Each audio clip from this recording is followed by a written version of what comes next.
سب سے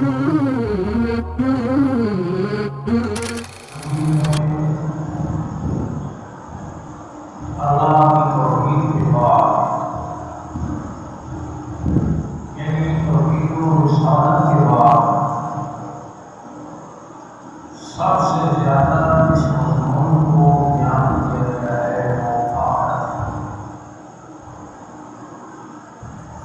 سورہ فاتحہ میں بھی ہم جب اللہ کے سامنے کھڑے ہو کر سورہ فاتحہ کی آیات میں الحمدللہ رب العالمین الرحمن الرحیم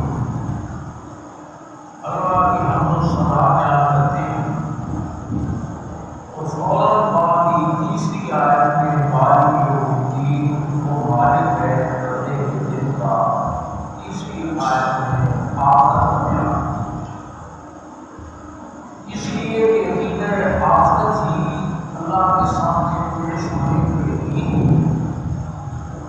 اور اپنے اعمال کا حساب کتاب دینے کے لیے بھی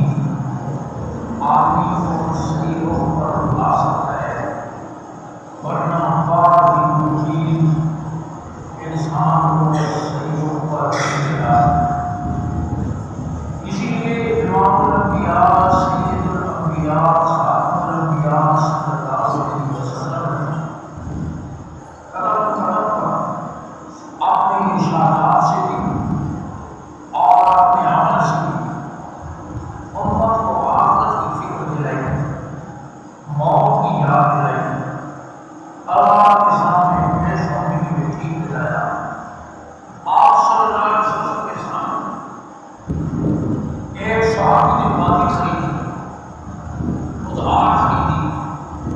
اور مالک کو ایک مہینے کے وعدے پر